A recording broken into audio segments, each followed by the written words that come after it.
I know that there are some people that we do consider to be heroes, right? We got Jon Snow from Game of Thrones. We got like Rick Grimes from The Walking Dead. And then we got, who else can I throw in here as a hero?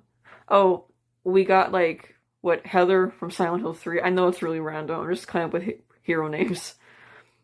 And these three people, they can all be seen as heroes in their own way.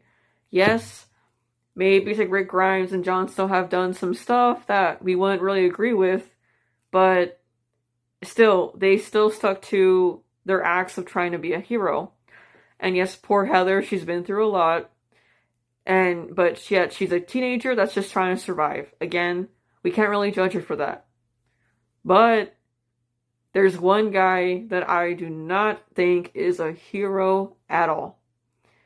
People tend to see him that way or they idolize him, and I do not agree with that at all. And it really bothers me people see him that way. And I'm talking about Tony Montana from Scarface. Okay, Scarface is a good film. It's very well done. Just the way that we see this man that gets power only to lose it all in the end is very well done. But the character, Tony, is not a good person. And I do not see why people think he's cool or he's someone to worship. He is not a good person. Tony is pure evil. And I can explain to you right now why he is.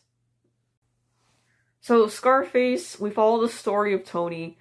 He comes to America and he's excited because he has dreams of being ambitious and gaining power. That's cool. But the way he does it is not cool.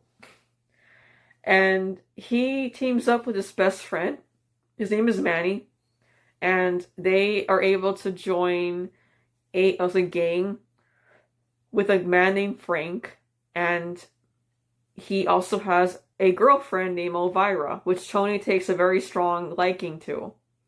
And they also find out that some guy named Sosa is also teamed up with Frank. And he's a very, very strong drug lord boss. And he's happy to have Tony as a part of the group now. So Tony, he's now like living the high life. He's with a group, a bad group, and he's happy that he can finally start to gain his power. But the way he goes about it is not good at all. So, the first thing that Tony screws up is that he takes a very strong liking to Elvira, right? And he tells himself, I'm gonna steal her from Frank. His best friend Manny even doesn't like this either. It freaks him out a little bit because Tony is a wild card. This guy is insane. He's crazy. But what makes him scary is that if he wants something, then he's gonna get it, no matter what. Like, he does not care about the consequences. He's that type of guy. He did not give a damn about Frank's girl being his girl, and he wanted her for himself. So he kills Frank. Yeah, he kills him. And he is able to take over the empire, and he gets to have Elvira as his wife. So that was pretty messed up, right? Another bad thing that he also does is that his mother and sister, he goes back to his family at some point during the movie when he's with Frank, and his mother does not want his money because she considers it to be very, what's the word? Like blood money? Yeah, there you go. And, well, his sister Gina still wants to have some kind of like relationship with her brother. And even though the mom doesn't like it, that part did suck. And she's really mad, the mom, because she wants the sister to stay away from Tony as much as possible because he is a bad guy. And Gina gets sucked into his world. And it's really sad to watch that, honestly, how his sister becomes a part of his world. And at some point, his best friend meets her and he falls in love with her at first sight. And Tony threatens to kill Manny if he were to ever touch his sister. Foreshadowing, by the way, which is another bad thing he did. And Tony is just slowly destroying some lives here, right? Because he's selfish. He kills Frank to get Elvira, to get power. He takes away the sister from his mother. That's pretty bad too. And it only gets worse from here, his actions. Will kill you if he gets pissed off at you for any reason. So, Tony killed Frank because, well, to be fair though, Frank did try to kill Tony beforehand for 2 different reasons. But, still, that was Tony's fault that happened. So, he kills Frank, gets his position, and he gets to be with Elvira. So, yeah, that goes his way. And the sister is a part of, well, his life now. And when he finds out that his best friend, like Manny, is with her at some point in the movie, he kills his best friend. Yeah, he kills his best friend in front of his sister. And it turned out she was going to surprise him by telling Tony that they had secretly gotten married. That, to me, was the moment where I did not like his character anymore. That was pure evil. And another thing Tony does too, he didn't exactly kill, but he did destroy something sacred. He pretty much like ruined his own marriage with Elvira because she was just tired of him. She did not want to be with him anymore, and she just dumps him in a restaurant. That was the smartest thing she could have done, because what happens after is really bad. He is so determined for power that he ends up screwing himself in a way. So he was trying to throw in as much money as he could into the banks. And that didn't really go well either, because again, his ambition for more and more and more screws him, and the FBI gets him as he's trying to count money. And he does not want to go to prison for 3 years. I'm like, dude, it's only 3 years. It's not like you're lucky it's 3 years considering all the things you've done. And he gets sent, well, he's being threatened with prison for 3 years, and he doesn't like that. So he goes to Sosa for help. Sosa offers him a deal. So, since he is a drug lord, and other men around him are kind of in the same spot too, they ask Tony to kill some guy that is a journalist, so that his investigation into like Sosa and these other men, they do not want it to come out at all to the public. So if Tony kills him, then they're square, and they'll be able to help him with his prison sentence. So Tony agrees to this, and Sosa sends him with a henchman to help him with the mission, and he wants Tony to actually blow up the journalist. And Tony brings 2 of his henchmen too, and they're all in a car, and they see their target, but he leaves with his family in the car, and they put a bomb underneath the car. So Tony goes into a panic mode here. This is the only thing I'll give him, but he does not want to kill a family. Like, he does not want to. And in his anger, he kills Sosa's henchman because he did not want him to blow up that family. That's the only good deed this guy does in this whole film. And the funny part, it's kind of ironic too, was that him doing that very good thing actually leads to his downfall. So toward the end of the movie, okay, so he lost his wife, he killed his best friend, he took his sister with him.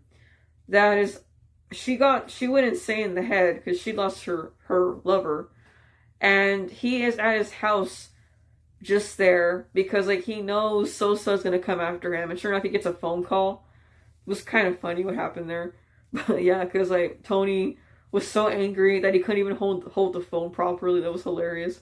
And Sosa pretty much threatens him, telling him, "Hey, I'm gonna send my men after you because you did not get the job done." And Tony just gets angry because he got threatened. And sure enough, his men show up to the mansion to take care of Tony and his guards.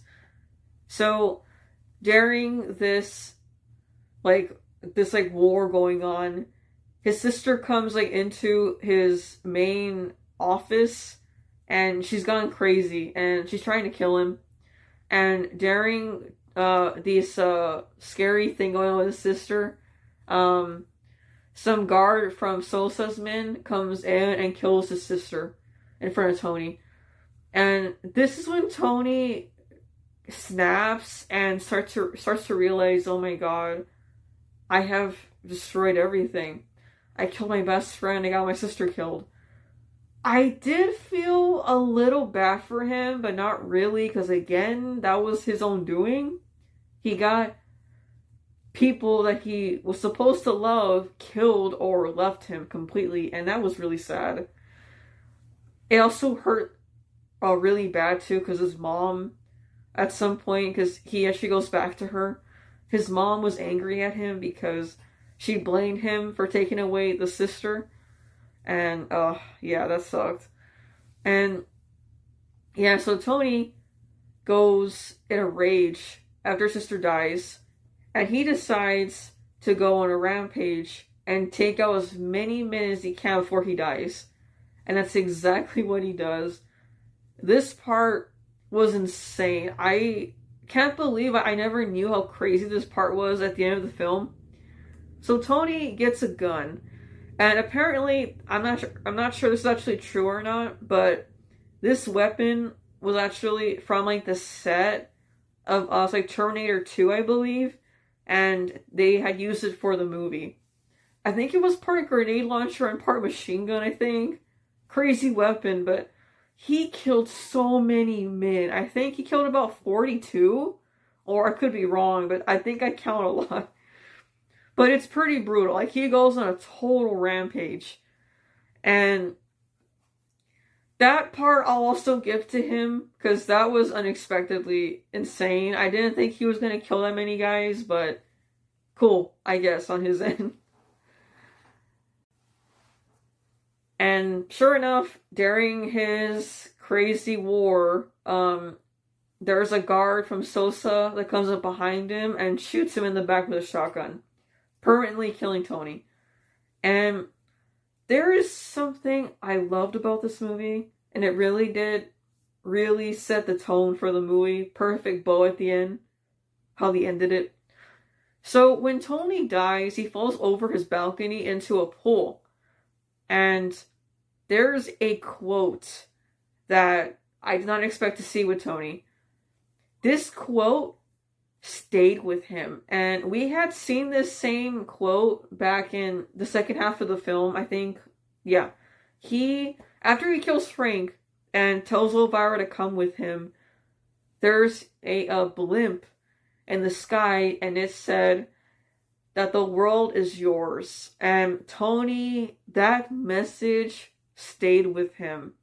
And the fact that he had it built on a statue in front of his pool where he dies in, that was so powerful. That's how you end a movie. And that really said it all of Tony's character, that he wanted everything, but even though he had it all in the end, he was his own worst enemy and he destroyed it all. He murdered, he had people leave him, like, he just destroyed it all. He had power, but he ruined it. And it's crazy how his own paranoia got him in the end. And that was a very, very powerful message. And I suppose the point to this movie is to tell you that sometimes if you want too much power, it can ruin you. I'm pretty sure that's what they were going for with the message. So after saying all this, I just don't understand why people see him as a hero or as a cool guy. The only thing I can give him is that he saved a family and he went crazy killing a lot of people. That was cool because again, they're all bad guys, who cares? But it's just you can't really see this man as a good guy. He's not a hero. He's not someone to look up to. He's a monster, and it's plain and simple. He killed a lot of people. He killed people that he was supposed to care about. I was like, ruined a lot of lives. Like, this guy is evil. He's not a good person at all. And damn, Tony is quite a character. I'll say that. Like, Al Pacino did justice to him. Like, he really acted his butt off with him. Very well. Very done. Like, very done. Very good acting on his end. Very good, very well done. But I'll say it again. Tony is not a hero.